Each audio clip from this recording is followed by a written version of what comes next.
उसने बैग को खोलना चाहा पर बैग पर ताला लगा हुआ था तो गीता वापस अपने कमरे में चली गई।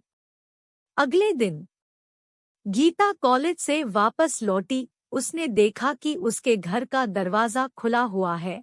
गीता घबरा गई। उसने अंदर जाकर देखा तो गौतम सोफे पर बैठा हुआ था। गौतम गीता का पड़ोसी है और दोनों एक दूसरे से प्यार करते हैं, लेकिन ये बात गीता ने जतिन को नहीं बताई है। गीता ने पूछा, अरे गौतम, तुम कब आए और तुम्हें मेरे घर की चाबी कैसे मिली? गौतम कुछ नहीं बोला। वो बस सोफे पे बैठा गीता को घूरे जा रहा था। गीता उसके पास आई। गौतम, तुम ठीक तो हो? हाँ, मैं बिल्कुल ठीक हूँ, गौतम ने मुस्कुरा कर कहा। मेरा घर तो लॉक था, तुम अंदर कैसे आए? गीता ने पूछा। तुम घर को लॉक करना भूल गई थी, गौतम ने जवाब दिया। गीता सोच में पड़ गई, फिर जवाब दिया, ओ हाँ शायद। सॉरी, मुझे याद नहीं था। गीता बोली। गौतम, अच्छा हुआ तुम यहाँ आ गए। मुझे तुम्हें अपने एक क्लोज फ्रेंड जतिन से मिलवाना था, वो बस आता ही होगा। डोरबेल बजी, शायद जतिन होगा, मैं देखती हूँ, बोलकर गीता ने दरवाजा खोला। बाहर जतिन खड़ा। जतिन, तुम सही समय पर आए हो, मुझे तुम्हें किसी से मिलवाना है, अंदर आ जाओ, गीता बोली। जतिन, ये गौतम है, मेरा बॉयफ्रेंड, हम दोनों 2 महीने से रिलेशनशिप में हैं। मैं ये बात तुम्हें बताना चाहती थी लेकिन कभी मौका ही नहीं मिला।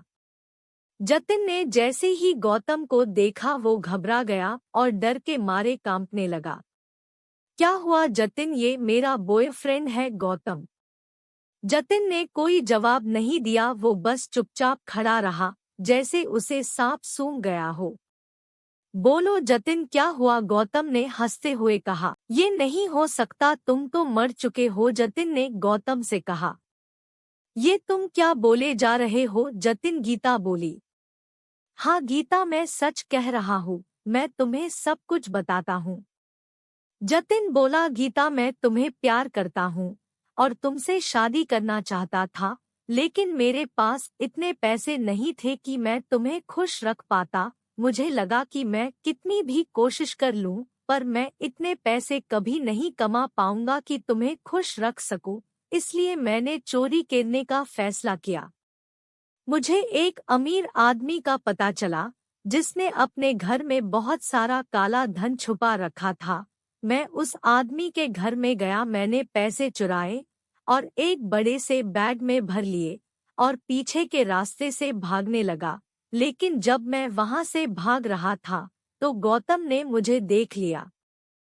मैं भागना चाहता था लेकिन गौतम ने मुझे पकड़ लिया और शोर मचाने लगा। मैंने गौतम को डराने के लिए चाकू निकाली। हम दोनों में झड़प होने लगी और गलती से चाकू गौतम को लग गई। वो जमीन पर गिर पड़ा। मैंने देखा कि गौतम मर चुका था तो मैं डर के मारे वहां से भाग गया और सीधा तुम्हारे घर आया। जतिन बोला। गीता, ये गौतम नहीं, उसकी आत्मा है। हाँ, मैं मर चुका हूँ, गौतम बोला। ये सुनकर गीता रो पड़ी। गौतम की आत्मा ने कहा, जतिन, तूने मुझे मार कर गीता को मुझसे दूर कर दिया। गीता मेरी नहीं हो सकी, अब मैं तुझे भी उससे दूर कर दूंगा। देखते ही देखते जतिन जमीन पर गिर पड़ा, उसकी मौत हो गई। गीता बस खड़ी हुई ये सब देखती रही। उसके दोनों अच्छे दोस्त उसकी जिंदगी से दूर हो गए। गौतम की आत्मा वहां से गायब हो गई। गीता बस आंसू बहाती रह गई।